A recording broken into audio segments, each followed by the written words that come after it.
Hey YouTube, it's your boy Widgie here, coming at you with some more strategy games with AoE 3DE, and today I'm doing my second beginner's guide, and today it is for India. Now, very interesting civilization, highly underrated I think, and also if you can get to grips with playing as India as a beginner level, then you'll do really well in the sort of low to mid elo bracket, because not a lot of people anticipate playing against India, and they are kind of a crazy civ, very economical as well, very unique units, and definitely a lot of fun when you start to get the hang of them.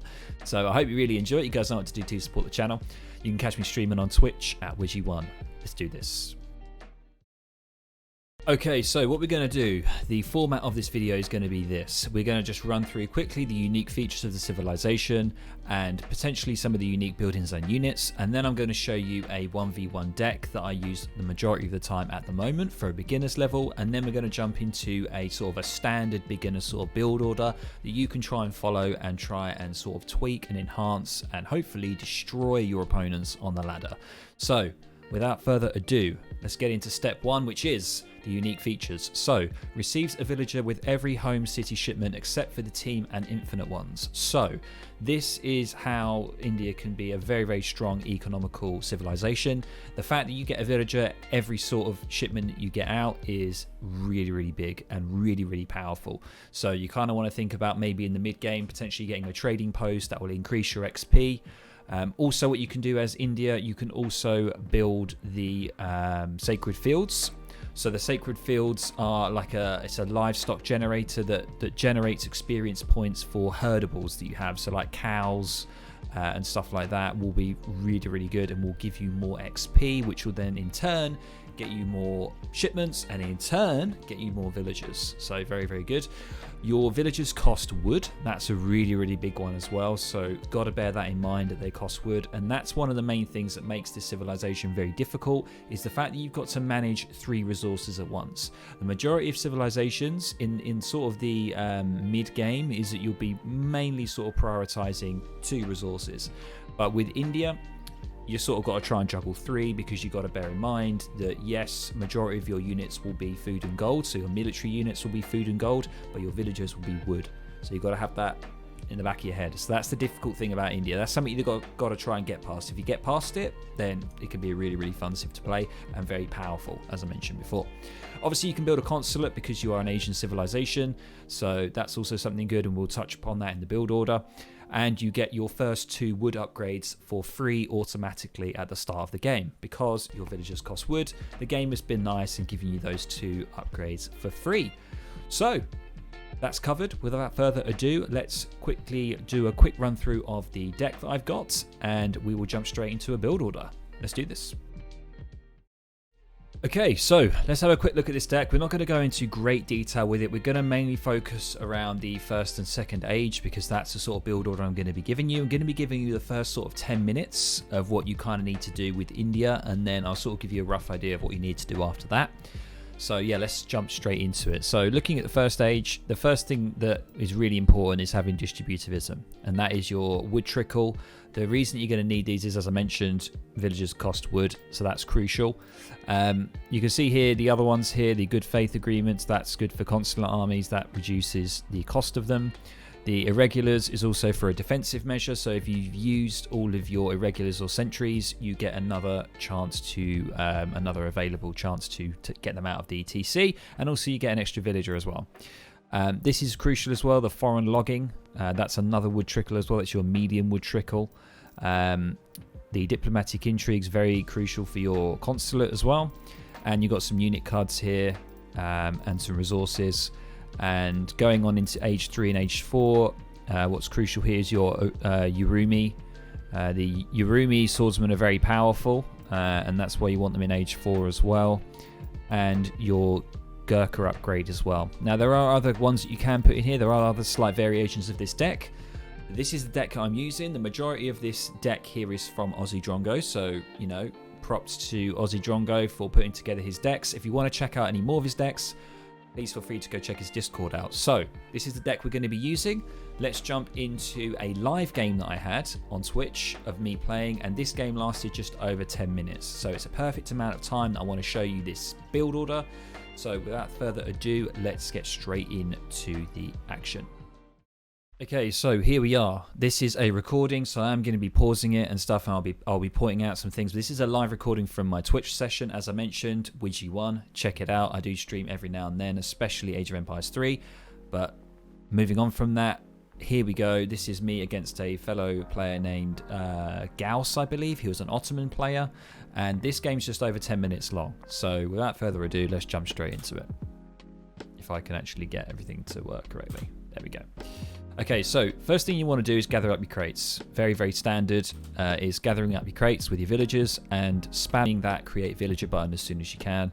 And using your 2 explorers, because you have 2 explorers with India, you have 2 elephants, to get your nearby treasures. And what you want to do with your elephants is you want to make sure that they're sort of relatively, you know, next to each other at all times as they're exploring the map. You don't want them to be split up too much. You want them to sort of be not on top of each other, but near each other, so you can sort of tag team treasures and stuff like that. So what you're going to want to do is build a house, and then you want to order all of your other settlers to go straight to wood.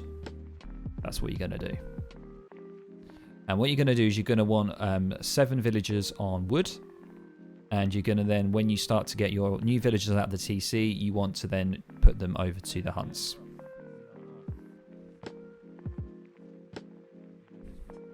So you can see here, sort of exploring, keeping those elephants close together.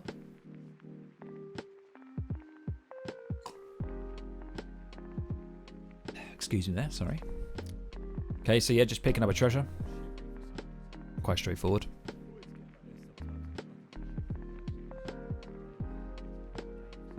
So you can see here, there you go, I'm starting to herd the huntables. Yep, I mentioned there's lots of huntables, which is really, really good. So that's what you kind of want to do. So now you can see that I'm just making sure that I'm getting those villagers out as soon as possible. I'm still keeping those 7 villagers on wood, and I'm just tasking any new villagers over to wood. So what's going to happen is that you want distributivism to be your first card. So the minute that ticks up, we're going to get that distributivism, which is going to give us that wood trickle, and then we're going to take 2 villagers off of wood. So the minute we click that button to get distributivism, we take 2 off of wood and we put them onto food. You can see I'm just scouting the enemy here, seeing what they're doing. And you can see I'm going for that. Now you can see here I'm using a slightly different deck, a very, very slightly different deck in this game, but the crucial cards that you're going to need for this build order are still in this deck. Okay, I just tweaked the deck slightly and recommended to use the deck that I showed you just before this. So you can see here I'm using another villager here to sort of herd the huntables around me, get them close to my town center. And the reason you want to do that is because if you have aggressive civilizations, such as the Ottomans can put pressure on in Age 2, or they can, most of the time they can go FF, so they can go Fast Fortress. So you just want to make sure that you have your hunts close to your TC. So you can see I've got 5 on wood now because I took 2 off, and I've got the rest on food. Now what I would recommend here is a slight tweak to what I did here. So something slightly different is what I would do is when you get 12 villagers, so when you have 12 villagers, take the majority of them off of wood and move them to food.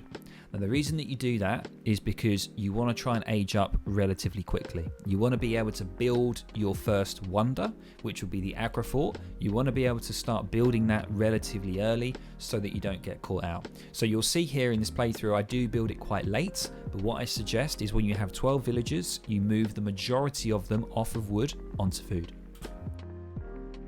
Right, so you can see, look, sending another one out here, just making sure that trying to herd.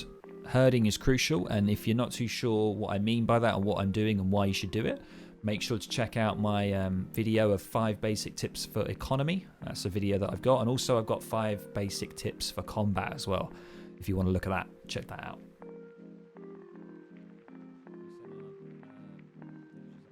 Okay, so what I'm doing here is what you need to do. I've sort of forgotten it slightly, but when you get to 600 food, you want to task 2 villagers to move out into the center of the map and build an Agra Fort. Now, where you build your agrifort is kind of important. You want to make sure that you build it ideally next to a gold mine, next to some huntables, next to a TP as well, so that you can hold that area. Now, what we are doing, this build, I call it like a semi-sepoy rush build. So it's not a full rush, but what it is it's sort of like you're getting military units out early, but you also have an economy to back it up as well if things go south. So that's what we're doing. So you want to make sure that you get those villagers moving at 600 food, move them out into the map, and then build an agrifort down when you have 800 food. Your agrifort is a nice sort of like a castle. Essentially, it's not as strong as like the fortresses that you can build, but they are quite effective, and they also act as a barracks as well, so they can actually train your units, so you won't need to build a barracks the minute you age up, which is quite nice. So when we start to build the agrifort, the minute we build it, we start to put it down. What we want to do is we want to task pretty much all of our villagers to wood. Now you can keep one or two to just help to sort of herd your huntables, but the majority of your villagers need to move to wood. Now the reason that they need to do that is because they need to build a marketplace as soon as possible, so that you can start getting 3 vital resource gathering upgrades, and I'll mention that shortly. So a lot to cover here. It can be kind of daunting, but as I say, feel free to pause this video. And also what I recommend is that you sort of play this against AI as well. Do a few dry run-throughs of this build order, get used to it, understand what you need to focus on, what you need to prioritize, and then you can take it straight onto the ladder, or you can play unranked against somebody as well, whatever you want to do.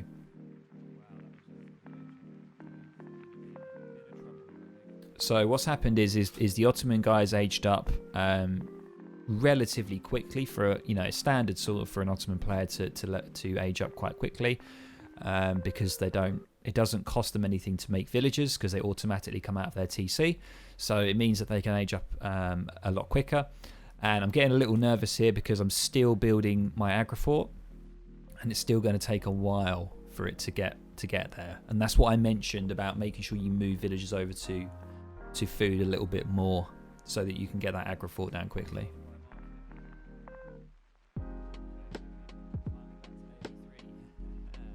So what you need to do is build a marketplace. When you transfer your villagers over to wood, as I mentioned, build a marketplace and also build a house. Now the reason you're going to want to build a house is because you're going to be getting sepoys, which are your heavy sort of musketeer unit, your sepoys.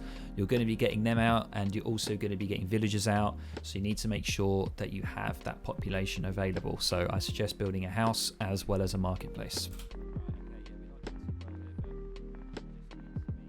There you go, marketplace is going down.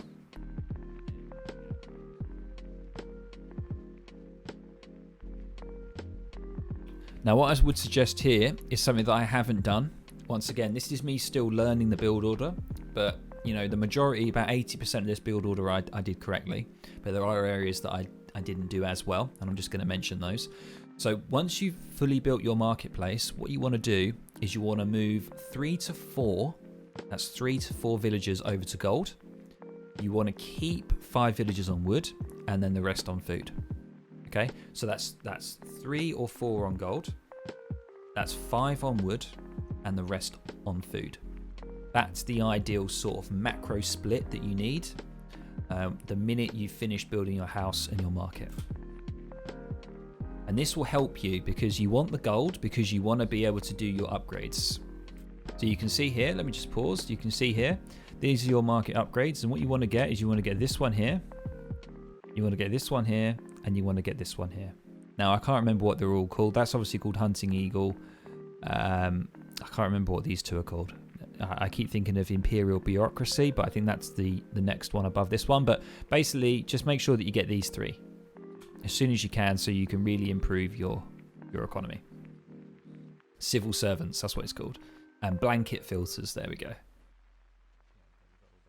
Okay. So at this point, what I should be doing is I should be moving some of my villagers off of wood now and start getting them on gold. The reason that I had the gold available was because I got treasures. So it all depends on how well you do, and also your starting crates. But just have a look at your gold. Make sure, have I got enough gold to get my market upgrades. If I haven't, I need to start moving villages over to gold as soon as possible. So you can see here, because I haven't moved my village, I'm just doing it now, but if I did it earlier, I would be able to start getting some sepoys. So there was the second card. So the second card that I got was 5 sepoys. That's the second card that you want. So we started with distributivism, which is your wood trickle. Your second card is going to be 5 sepoys.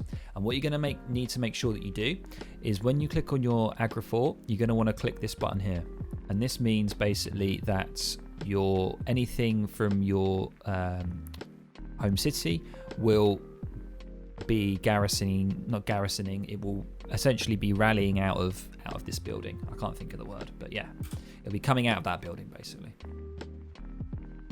So you can see here I am using the agrifort to also hunt. So that's also a good thing as well, not to actually use it to shoot the huntables, but actually because you're protected by your agrifort, try and, if there's a huntable nearby, if there's like animals nearby, try and use it.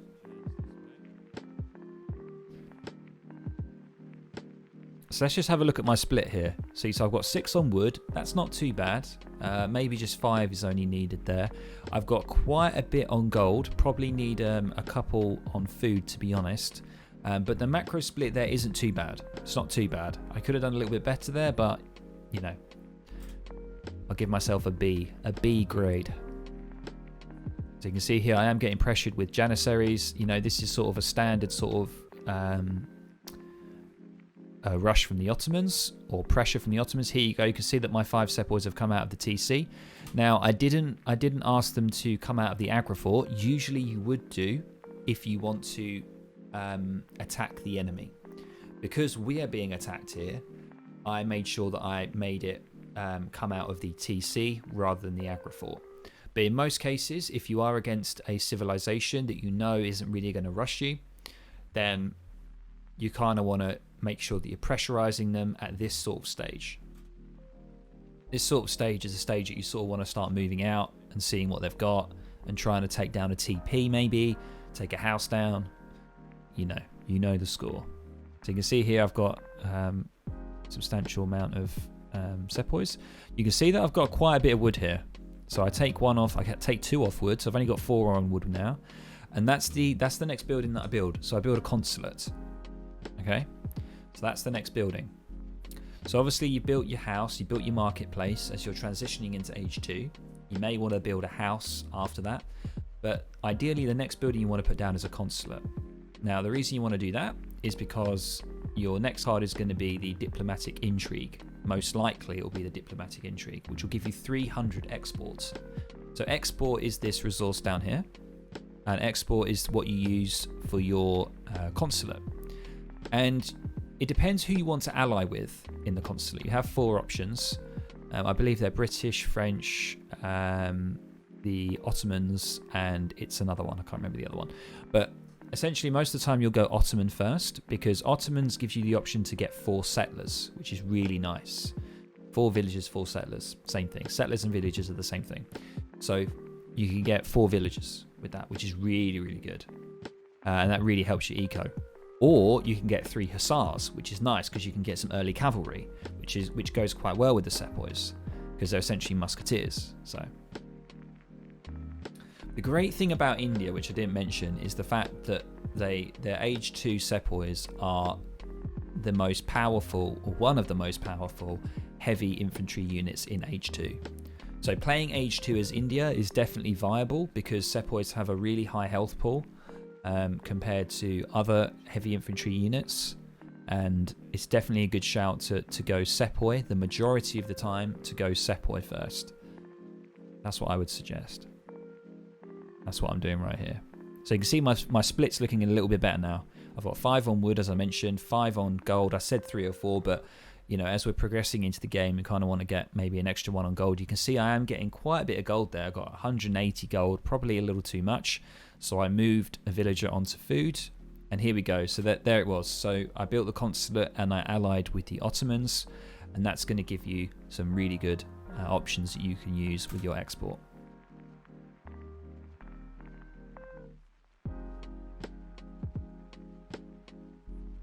Yeah, so you can tell that my third card that I think I've already got my third card actually, which is diplomatic relations. So you can see here's the options in the consulate, and you can see that I picked the cavalry option. So it depends on the situation and how you are. If you want to pressure them more, and they've got a lot of skirmishers, for example, going for hussars are really good because cavalry counter your skirmishers. Or if you want to stick with more eco, then by all means select the 4 villager option and go for that.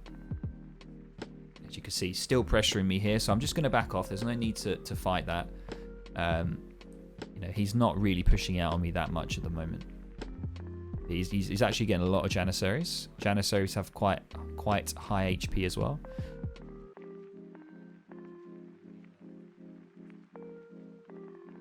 So at this point, to be honest, I'm not too sure why I got those 3 hussars, because the Janissaries actually pretty much counter the hussars because their melee damage is quite high against them. So really, I should have probably been better off getting the 4 settlers to help my economy. But what I do instead is with those 3 hussars, I take them straight to the enemy base and I try and raid him. So I try and take any villagers out if I can. See here, I've got another 5 sepoy in the queue there. I've got a few villagers idle there because it's becoming a little bit too much for me. And this is an interesting thing. So this is something that, you know, you shouldn't really do. Like, he's just going straight for the TC here and sieging the TC. So if I was him, I would try and find like a military building, or I'd try and see if I can pick off any villagers. Going straight for a TC like this isn't really advisable because you're just not going to get the TC down. It's just not going to happen. So yeah, kind of a weird decision from my opponent there.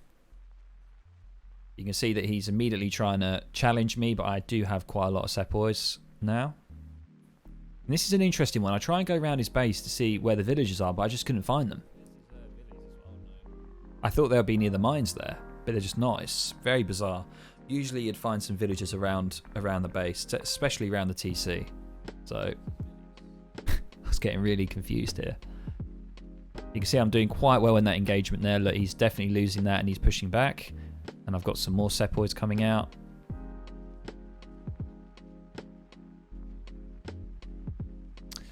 And I believe I'm going to get foreign logging, which is your 4th card that you want from the home city. Now, I'm not too... Yeah, here we go. There you go. So I've just got it as I mentioned it. So foreign logging, which is this one here.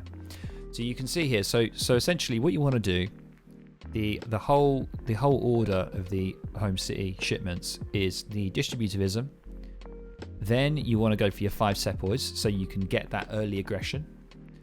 Then it's up to you. So you can either go foreign logging or you can go for the consulate. Most of the time people will go foreign logging, but it's entirely up to you. What I would suggest is maybe go foreign logging as a 3rd option, just so that you don't have to worry too much about getting wood, and yeah, it'll be a lot easier. But when you do get foreign logging, make sure that you take another villager off of your wood gathering. So really, in the later game or the mid game, you should only really have 3 or 4 villagers on wood. Now the reason that you have that is because that can cover your villager production and it can cover building houses. Obviously there's going to be instances when you want to build farms in the future and you want to build more military buildings, but you know, if you don't have the wood, just try and just reallocate your macro a bit. So just try and take a couple of villagers off food, put them onto wood, but the majority of the time you just want 3 or 4 villagers on wood.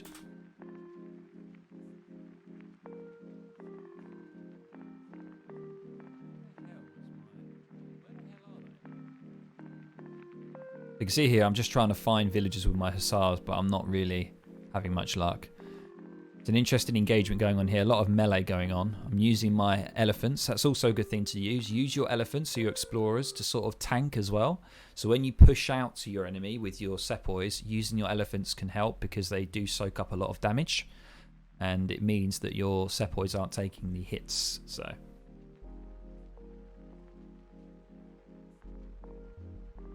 So you can see here, he's trying to chase my hussars, but my hussars were a good distraction there.